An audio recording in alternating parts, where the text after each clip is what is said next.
ఒక ఉపాధి ఇచ్చామంటే, ఒక ఉపాధి ఇచ్చామా, ఒక పరిశ్రమ తెచ్చామా, ఉన్న పరిశ్రమను ఎల్లగొట్టడం తప్ప ఒక సామాజిక వర్గం మీద దాడి చేస్తే అది విజయం అవుతుందా? అమరావతి కమరావతి అవుతుందా? మీరు ఉండండి. ఒక ఊరు, ఒక కులం ఉండే ఊరుందా? 1636 గ్రామాలు ఉన్నాయి ఆంధ్రప్రదేశ్లో. ఒకే సామాజిక వర్గం ఉన్న కులాన్ని మీ రాయలసీమలో చూపించండి. అంటే మనం తప్పులు చేశాం సార్. మీరు సమీక్షించుకోండి, మళ్ళీ ప్రజల దగ్గరికి వెళ్ళండి. చేసిన తప్పిదాలు ఇప్పటికైనా నేను చెప్తున్నానండి, ఆ 3 రాజధానుల కుంపట నెత్తి మీద నుంచి కిందకి దించండి సార్. బరువు తగ్గుతుంది. ఇప్పుడు ఇది ప్రజాస్వామ్యం సార్, ఇది ప్రజాస్వామ్యం. మనం పై గుండీ పెట్టుకొని ప్రజల దగ్గర పోతే బ్రహ్మాండంగా ఆశీర్వదిస్తారు.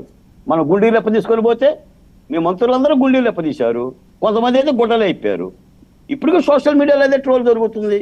ఇప్పుడు చంద్రబాబు నాయుడు పెద్దరికాన్ని గౌరవించరు, పవన్ కళ్యాణ్ గారి హోందాతనాన్ని గౌరవించరు, మహిళలను గౌరవించరు. ఇదే ఉండవల్లి అనూష గారిని ఒక ఆడబిడ్డని ఏం మాట్లాడతారు మీరు? ఏం మాట్లాడారు మీరు సోషల్ మీడియా? మరి ఈ హననానికి ప్రజలు చేత్కరిస్తారు.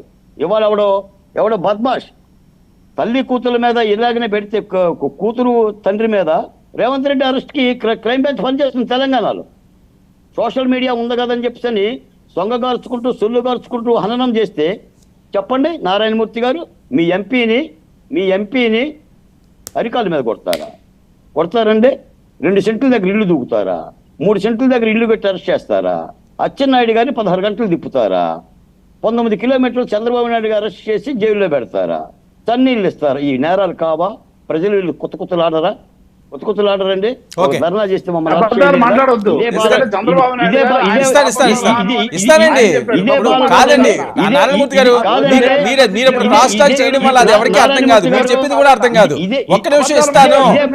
ఇస్తాను. నాగేంద్ర గారు కూడా మాట్లాడిన తర్వాత మీరే కాదు. నారాయణమూర్తి గారు ఇదే బాలకోటని 16 సార్లు అవసరం చేశారు. ఒక గ్రామసీమని ఎవరిచ్చారండి? ఆకుపచ్చని కండువా నాకు మీరు బహుమతికి ఇవ్వలేదా?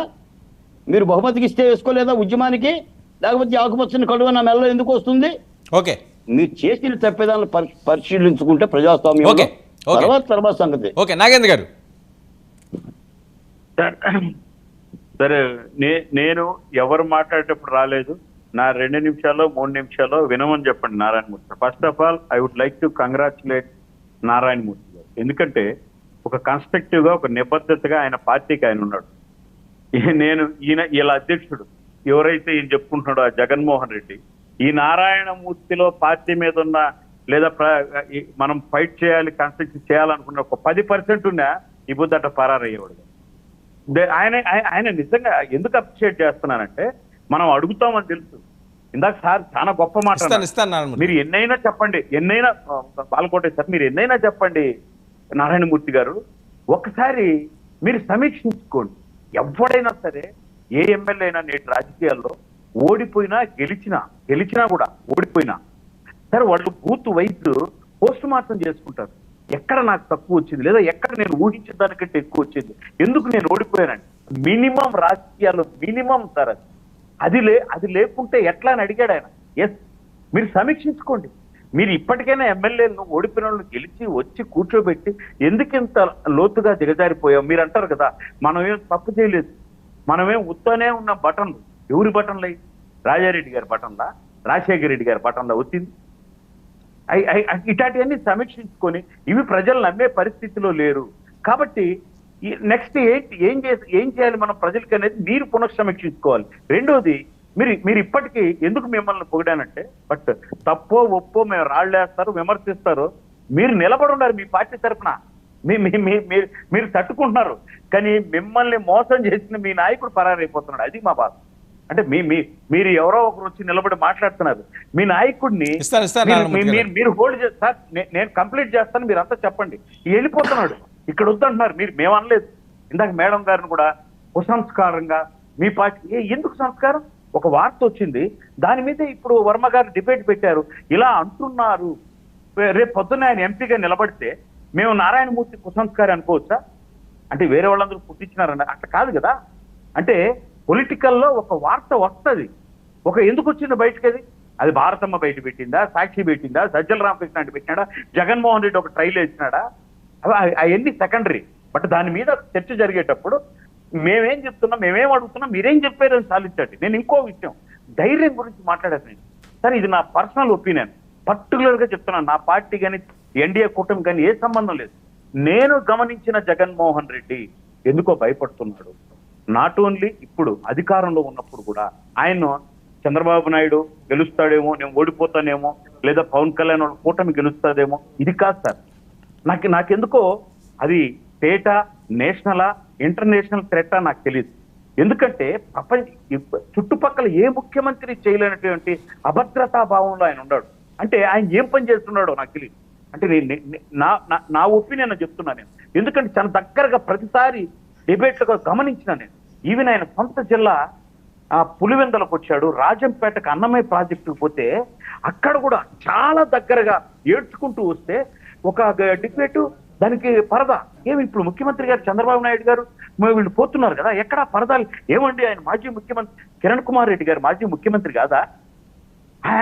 ఆయన ఇంత అంటే నేను అనుకోవడం ఏంటంటే ఈ సంథింగ్ ఈజ్ దేర్. ఎందుకు ఆయన ఫైర్ అవుతున్నాడు? మీరు ఈరోజు అక్కడ చూస్తే తాడేపల్లిలో నిన్ననే నేను మా టీడీపీ ఇన్ఛార్జ్ ఇంటికి వెళ్ళా, రూపానందరెడ్డి గారు అని రైల్వే కోడూరు టీడీపీ ఇన్ఛార్జ్, ఆయన ఆహ్వానం మేరకు వెళ్తే ఒక 2 అడుగులే పోయి చూస్తే అంటే శత్రు దుర్భేద్యం అంటే ఫిరంగులు పేల్చినా పెరుగున ఎందుకండి అంత సెక్యూరిటీ అంటే ఏదో ఉంది. ఆయన ప్రపంచానికి తన పార్టీకి ఎవ్వరికి చెప్పలేనటువంటి థ్రెట్ ఏదో అంటే నా ఒపీనియన్ నేను అనుకోవడం. ఎందుకు భయపడుతున్నాడు ఆయన? దేని అది నేషనలా, ఇంటర్నేషనలా, ఏందేం తెలియదు. మీకు కావాలంటే చూడండి, 100% పరదాలు. మీరు ఈ 5 ఏళ్లలో నేను ఇందాక మళ్ళీ ఒకసారి నారాయణమూర్తి గారు చెప్తున్నా, ఆయన పర్యటనలన్నీ ఒకసారి సమీక్షించుకోండి, ఒక 10 వీడియోలు వేసుకోండి. కనీసం ఒక చిన్న అప్లికేషన్ పెట్టుకొని 8 ఏళ్ల పాప వచ్చినా 2 చేతులు పట్టుకొని లాగేశారు. మరి ఆయన కూడా భయపడి అక్కడ దూరం నుంచి తెప్పించుకుంటున్నాడు. కానీ మానవత్వం అంటే నేననేది ఆయన తప్పు అని కాదు. ఎవరైనా సరే అంత చిన్న బిడ్డ పడిపోయి దగ్గరికి వెళ్ళిపోయి మనం తీసుకుంటాం అంటే ఆయన లోపల ఏదో ఉంది. ఆయన అందుకే ఏ ఎమ్మెల్యేని కలవలేదు, ఎవరిని కలవలేదు, సొంత మనుషులను కూడా ఎవరిని కలవలేదు. ఆయన ఒక పంజరంలో చిలకలాగా. మరి పబ్జీ ఆడత లోపల ఉంటాడు అన్నారు, నిజమో తెలియదు. కానీ ఆయన ఎందుకో ఫీర్ అవుతున్నాడు. ఆయన నాకు తెలియని ఒక ఫీర్ ఏదో ఉంది. అది థ్రెట్టా లేకుంటే ఏదో అనేది ఆయన చెప్పాలి. రెండోది, మేము చూడలేము, ఢిల్లీ చూడలేడు సార్. 100% పోటీ ఉండి లేకపోని విశాఖపట్నం రాలేడు. ఆయనకున్న ఏకైక ఆప్షన్ ఉండే మార్గం ఒక్కటే ఒక్కటి. ఏదైతే మీరు వికటాట్టహాసం చేశారో, వీళ్ళు రైతులు కాదు, వీళ్ళు ప్యాకేజీలు, వీళ్ళు మహిళా రైతులు కాదు అంటే వాళ్ళను ఎంత దుర్భాషలాడారో వాళ్ళను దాటుకొని అసెంబ్లీకి రావడం తప్ప వేరే మార్గమే లేదు. లేదా అంటే ఓటమిని ఒప్పుకొని నేను వెళ్ళలేను అసెంబ్లీకి, నేను ఎదుర్కోలేని వాళ్ళనని తల తీసుకొని మీకు అంటే మాకు కాదు, మీకు నారాయణమూర్తి గారు, మీలాంటి వాళ్ళు అక్కడికి పోతే అవమానం జరుగుతుందేమో, మనం ఎదుర్కోలేను. ఒక్కడున్నా ఎదుర్కోవాలండి, ఒక్కరున్నా మాట్లాడాలి. నీకు ఈ రోజు 70,000 60,000 మెజార్టీ మా నాయకుడికి అంటారు. మరి 60,000 మెజార్టీ అంటే